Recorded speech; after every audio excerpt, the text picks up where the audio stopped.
नमस्कार दोस्तों, आपका हमारे चैनल में स्वागत है। श्री कृष्ण कृपा से मलमास बन गया पुरुषोत्तम मास। दोस्तों, पुरुषोत्तम मास सब मासों का अधिपति है। भगवान श्री कृष्ण ही पुरुषोत्तम है। इस मास को अपना नाम देकर वे इसके स्वामी बन गए। पुरुषोत्तम मास की उत्पत्ति कैसे हुई? ऐसा माना जाता है कि हिरण्यकशिपु ने ऐसा वरदान प्राप्त किया था कि कोई भी प्राणी, नर हो या नारायण, किसी भी अस्त्र से किसी भी सामान्य जगह पर किसी भी सामान्य काल में उसे मार नहीं सकता था। भगवान विष्णु ने अपने भक्त प्रहलाद की रक्षा के लिए बड़ी चतुराई से सभी शर्तों का पालन करते हुए हिरण्यकशिपु के वध की योजना बनाई। उन्होंने असाधारण प्राणी यानी कि नरसिंह, आधा नर और आधा सिंह का रूप धारण कर खंबे से प्रकट होकर असाधारण जगह अपनी जंघा पर लिटाकर न दिन और न रात में गोधूलि की बेला में असाधारण शस्त्र से अपने नाखूनों से उसकी छाती फाड़ दी। इसके लिए भगवान ने असाधारण समय 12 महीनों में किसी भी महीने को न लेकर 13वें मास का प्रादुर्भाव किया, जिसे अधिक मास या फिर मल मास या पुरुषोत्तम मास के नाम से जाना जाता है। अधिक मास सूर्य का एक वर्ष यानी कि सौर वर्ष 365 दिनों का होता है और चांद वर्ष 354 दिनों का होता है। दोनों के एक वर्ष की अवधि में 11 दिनों का अंतर होता है। पंचांग गणना के लिए हर तीसरे चांद वर्ष में एक अतिरिक्त चांद मास जोड़कर सौर वर्ष और चांद वर्ष का समय समान कर दिया जाता है। यही अधिक मास कहलाता है। अधिक मास 28 से 36 महीनों के बाद आता है। इस मास को मल मास या फिर मैला मास इसीलिए कहते हैं क्योंकि इसमें सूर्य की संक्रांति नहीं होती है। इसमें शुभ कार्य नहीं किए जाते, इसीलिए इसे निंदनीय माना गया। श्री कृष्ण कृपा से मल मास बना पुरुषोत्तम मास। जिस पर श्री कृष्ण अपना वरद हस्त रख देते हैं वह त्रिलोकी में सर्वश्रेष्ठ और पूजनीय हो जाता है। सभी उसे सिर आंखों पर बिठा लेते हैं। ऐसा ही कुछ हुआ मलमास के साथ। मलमास में सूर्य की संक्रांति नहीं होने के कारण देवता और पितरों की पूजा तथा शुभ कार्य वर्जित होने से सभी उसकी निंदा करने लगे। लोग अपमान से दुखी होकर मलमास बैकुंठ में पहुंचा और भगवान विष्णु से रो रो कर बोला कि मैं ऐसा अभागा हूँ जिसका न कोई नाम है, न स्वामी और न ही कोई आश्रय। इसीलिए सब लोगों ने मेरा तिरस्कार कर अपमान किया है। ऐसा कहकर वह भगवान विष्णु के चरणों में शरणागत हो गया। शरणागत वत्सल भगवान श्री विष्णु मलमास को लेकर गोलोक पहुँचे, जहाँ चिन्मय ज्योति के मध्य नीलकमल के समान साकार रूप वाले सांवले श्री कृष्ण स्वर्ण सिंहासन पर विराजमान थे। भगवान श्री कृष्ण ने कहा कि हमारे गोलोक में शोक मोह के लिए स्वप्न में भी जगह नहीं है। फिर ये कांपता हुआ, आंसू बहाता हुआ मेरे सन्मुख कौन रो रहा है?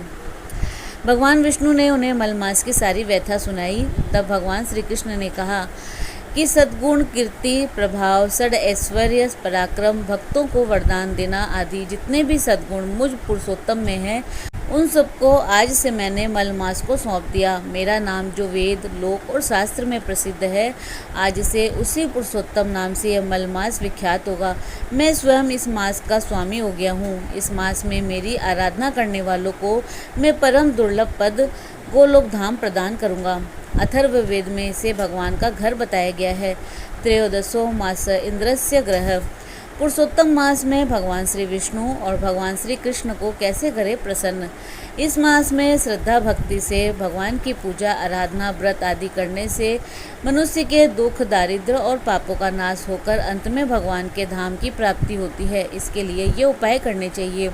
इस मास में भगवान के ओम नमो भगवते वासुदेवाय इस 12 अक्षर मंत्र का या फिर श्री राम या श्री कृष्ण के मंत्र हरे राम राम राम हरे हरे या फिर 16 अक्षरों का मंत्र हरे कृष्ण कृष्ण कृष्ण हरे हरे हरे राम राम राम हरे हरे, इस मंत्र का मनि मन हर समय जाप करे। या फिर शिव पंचाक्षर मंत्र नमः शिवाय या फिर ओम नमो नारायणाय, इस मंत्र के जाप का अनंत फल प्राप्त होता है। अंत जितना हो सके किसी भी मंत्र का अधिक से अधिक जाप करना चाहिए। घर के मंदिर में घी का अखंड दीपक पूरे महीने जलाएं। शालिग्राम भगवान की मूर्ति स्थापित करके स्वयं या फिर ब्राह्मण द्वारा विधि पूर्वक पूजन करना चाहिए। श्री गीता जी के पुरुषोत्तम नाम के 15वें अध्याय का नित्य अर्थ सहित पाठ करना चाहिए। इस मास में श्रीमद् भागवत की कथा का पाठ करना या फिर कराने का बहुत पुण्य होता है। यदि हो सके तो 1 महीने में 1.25 लाख तुलसी दल पर राम या फिर ओम या फिर श्री कृष्ण, इनमें से कोई भी नाम चंदन से लिखकर भगवान पर चढ़ाना चाहिए। अगर आप नाम नहीं लिख भी पाते हैं तो ऐसे ही आप तुलसी दल भगवान पर चढ़ाएं। इस मास में भगवान शिव, भगवान विष्णु, श्री कृष्ण आदि भगवान की आराधना करनी चाहिए। इसका अत्यंत महत्व है। इस मास में भगवान के दीपदान और ध्वजा दान की भी बहुत महिमा है। इस मास में पुरुषोत्तम महात्म्य का पाठ भी अत्यंत फलदायी माना गया है। इस मास में पुरुषोत्तम महात्म्य का पाठ अवश्य सुनना चाहिए। इस महीने में वैष्णवों की सेवा और उनको भोजन कराने का बहुत पुण्य माना गया है। इस मास में गौओं को घास खिलानी चाहिए। कांसे के बर्तन में 33 मालपुए रखकर ब्राह्मणों को दान देने से अच्छे पुण्य की प्राप्ति होती है। ऐसा पुण्य पृथ्वी दान के बराबर माना गया है। उस मालपुए में जितने छिद्र होते हैं उतने वर्षों तक वो व्यक्ति स्वर्ग में निवास करता है। अपनी श्रद्धा और सामर्थ्य के अनुसार सोना, चांदी, गाय, घी, अन्न, वस्त्र, जूता, छाता और धार्मिक पुस्तकों का दान करना चाहिए। पुरुषोत्तम मास के नियम। इस मास में सूर्योदय से पूर्व उठकर स्नान आदि करके इस मंत्र द्वारा पुरुषोत्तम भगवान का षोडशोपचार पूजा करनी चाहिए। ये मंत्र है: गोवर्धन धरम वंदे, गोपालम गोपरूपिणम, गोकुलोत्सव मिशानम, गोविंदम गोपिका प्रियम। नीले वस्त्र धारण करने वाली श्री राधा सहित पुरुषोत्तम भगवान श्री कृष्ण का ध्यान करें। दिन में सोना नहीं चाहिए। देवता, ब्राह्मण, गुरु, साधु, सन्यासी की निंदा नहीं करनी चाहिए। पुरुषोत्तम व्रत करने वालों के लिए भोजन के नियम।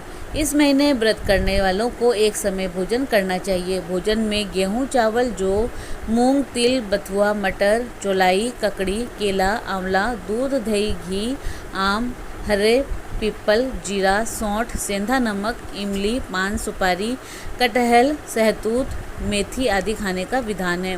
फलाहार पर रहना या फिर चंद्रायण व्रत करना बहुत ही पुण्यदायी माना गया है। पुरुषोत्तम व्रत करने वालों को मांस, शहद, चावल का मांड, उड़द, राई, मसूर, मूली, प्याज, लहसुन, बासी अन्न, नशीले पदार्थ आदि नहीं खाने चाहिए। सामर्थ्य हो तो मास के अंत में उद्यापन होम आदि करना चाहिए। पुरुषोत्तम मास में वर्जित कार्य। इस मास में फल प्राप्ति की आशा से कोई भी कार्य नहीं करना चाहिए। यानी कि कोई भी कार्य करे उसमें कामना रहित, कोई भी पूजा पाठ या आप जप आदि करे उसमें कोई भी कामना ना करे। कामना रहित पूजा पाठ और जप आदि करे, सब भगवान को अर्पण करें। विवाह, नामकरण, श्राद्ध, कर्णछेदन, देव प्रतिष्ठा आदि शुभ कर्मों का भी इस मास में निषेध है। कामना रहित निष्काम भाव से दान करने से होती है धन धान्य और पुत्र पौत्रों की वृद्धि। पुरुषोत्तम मास में भगवान पुरुषोत्तम को जानने की इच्छा से व्रत, पूजन, दान आदि करना चाहिए। श्री गीता जी के 15वें अध्याय के 11वें श्लोक में श्री कृष्ण कहते हैं कि जो तत्वदर्शी ज्ञानी पुरुष मुझको पुरुषोत्तम जानता है वह सर्वविद सब प्रकार से निरंतर मुझ पुरुषोत्तम को ही भजता है। इस प्रकार पूरे पुरुषोत्तम मास को एक अनुष्ठान उत्सव की तरह मनाना चाहिए। पुरुषोत्तम मास में आंवला और तिल के उपटन से स्नान पुण्यदायी है। स्वास्थ्य प्रसन्नता में बढ़ोतरी करने वाला है। आंवला से स्नान करने से धन में वृद्धि होती है, महालक्ष्मी प्रसन्न होती है। इस मास में आंवला के पेड़ के नीचे बैठकर भोजन करना भी अधिक प्रसन्नता और स्वास्थ्य देता है, सुख समृद्धि देता है। आंवले और पीपल के पेड़ को स्पर्श करने से स्नान करने का पुण्य होता है। सात्विकता और प्रसन्नता की बढ़ोतरी होती है। इन्हें स्नान करने के बाद स्पर्श करने से दुगना पुण्य होता है। इस मास में धरती पर बिस्तर बिछाकर शयन करना चाहिए। पलाश की पत्तल पर भोजन करें और ब्रह्मचर्य का पालन करें तो पाप नाशनी ऊर्जा बढ़ती है और व्यक्तित्व में निखार आता है। इस पुरुषोत्तम मास को कई वरदान प्राप्त है और शुभ कर्म करने हेतु इसकी महिमा अपरंपार है। इस माह में दीपकों का दान करने से मनोकामनाएं पूर्ण होती है, दुख शोक का नाश होता है, वंश दीप बढ़ता है, ऊंचा सानिध्य मिलता है, आयु बढ़ती है। भक्ति पूर्वक सद्गुरु से अध्यात्म विद्या का श्रवण करने से ब्रह्म हत्या जनित पाप नष्ट हो जाते हैं। दिन प्रतिदिन अश्वमेध यज्ञ का फल प्राप्त होता है। निष्काम भाव से यदि श्रवण किया जाए तो जीव मुक्त हो जाता है। पुरुषोत्तम मास व्रत विधि। भगवान श्री कृष्ण इस मास की व्रत विधि एवं महिमा बताते हुए कहते हैं कि इस मास में मेरे उद्देश्य से जो स्नान ब्रह्म मुहूर्त में उठकर भगवत स्मरण करते हुए किया गया स्नान, दान, जप, होम, गुरु पूजन, स्वाध्याय, पितृ तर्पण, देवार्चन तथा और भी जो शुभ कर्म किए जाते हैं वे सब अक्षय हो जाते हैं। जो प्रमाद से इस मास को खाली बिता देता है उनका जीवन मनुष्य लोक में दारिद्र्य, पुत्र शोक और पाप के कीचड़ से निंदित हो जाता है, इसमें संदेह नहीं है।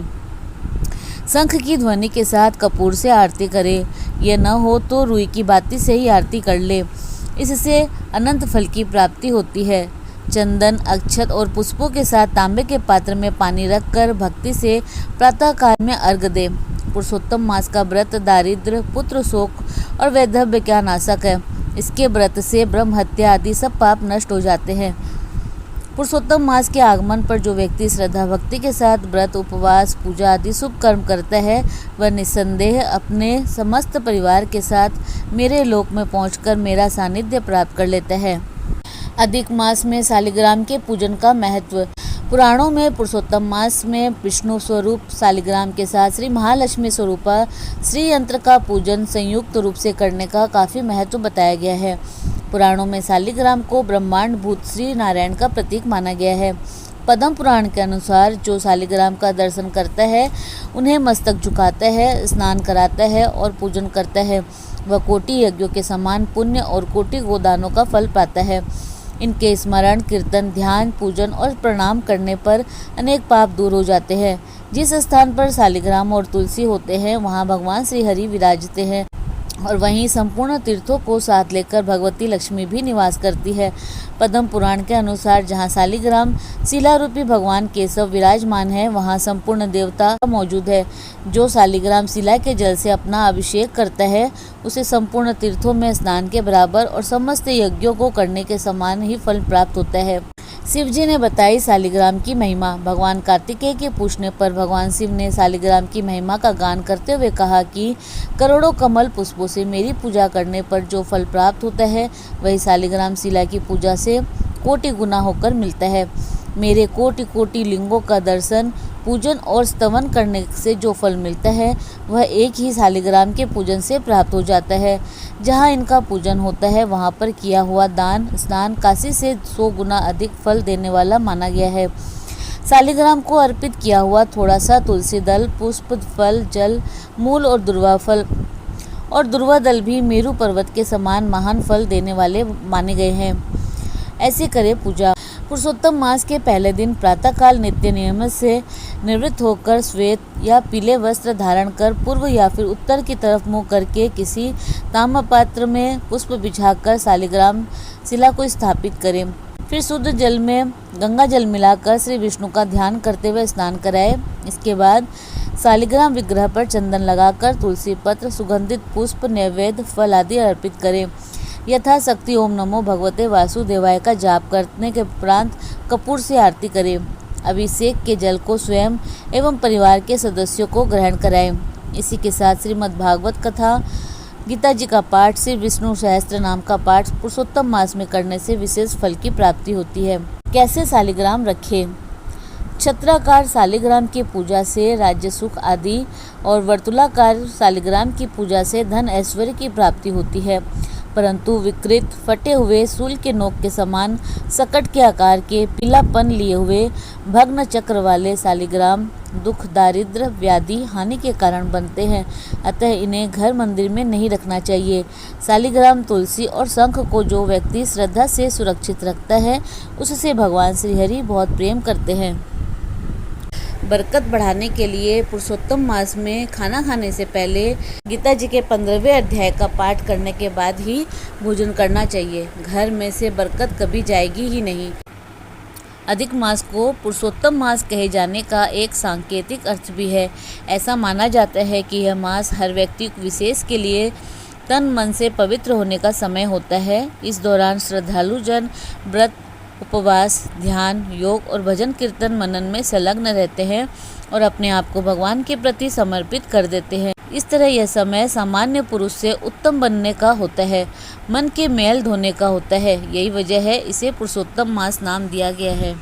अधिक मास में समस्त धार्मिक कृत्यों, चिंतन, मनन, ध्यान, योग आदि के माध्यम से साधक अपने शरीर में समाहित इन 5 तत्वों में संतुलन स्थापित करने का प्रयास करता है।